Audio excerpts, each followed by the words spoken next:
Alors, est-ce que vous pouvez nous expliquer ce sur quoi vous travaillez? Alors là, on travaille sur une maquette numérique d'un abribus. Et grâce au logiciel SIP, on doit faire un chiffrage. Et donc là, par exemple, la trame du logiciel elle est découpée en plusieurs parties. Élévation, dalle et finition.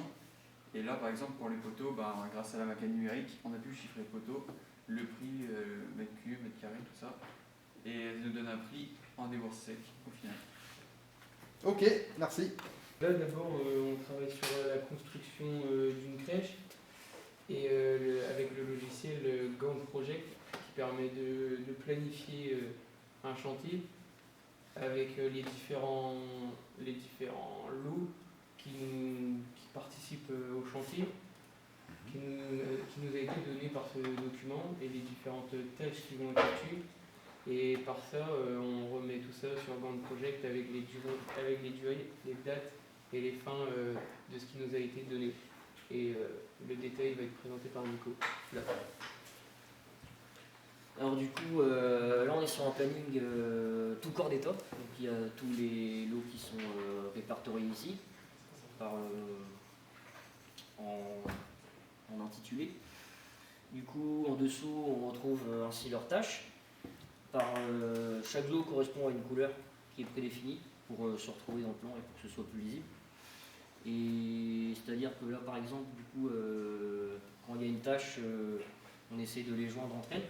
Donc, mettons le terrassement, quand il est terminé, il y a les fondations qui commencent, du lot 2 maçonnerie.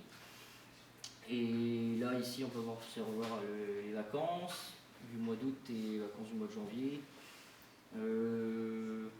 C'est vraiment un plan global, on retrouve tout ce qu'il y a dessus. C'est vraiment l'organisation totale du chantier. Est-ce que vous pouvez nous expliquer ce que vous faites? Alors là, on travaille sur un bâtiment commercial, plus précisément sur une longue grille qui repose sur 2 massifs en béton. Et grâce à ça, on va pouvoir aller sur ce logiciel RDM6 qui pourra nous expliquer l'étude des charges réparties sur la poutre. Donc, en rouge, on retrouve les massifs et en jaune, on retrouve la longue grille qui se retrouve ici. En vert, c'est les charges uniformément réparties. Donc, sur ce site, ça nous permet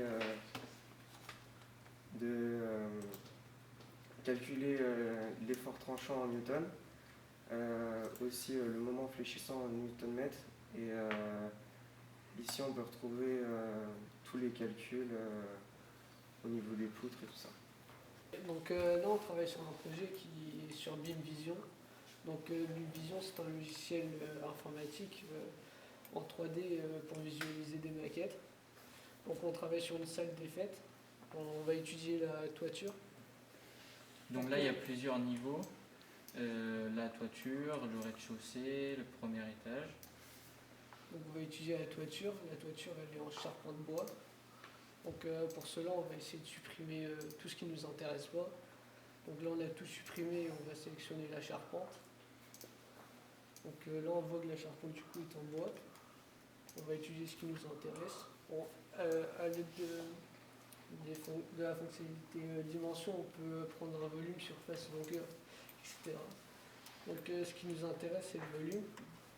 Donc par exemple, là, on va faire le volume des poutres arbalétriers.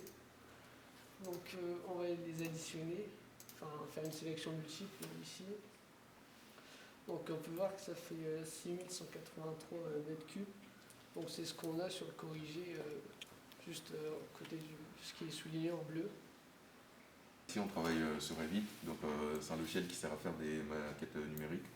Donc ici par exemple on travaille sur le projet d'une bibliothèque. On peut faire, grâce à ce logiciel, on peut faire des nomenclatures. Par exemple ici on a travaillé sur des nomenclatures de pièces. Donc voilà, on a fait ici ensuite une feuille pour la présenter. Et on peut faire aussi également d'autres nomenclatures, par exemple des fenêtres ou des portes. Donc ça c'est juste une partie du logiciel, parce que comme je l'ai dit, ce logiciel il sert surtout à faire des maquettes numériques.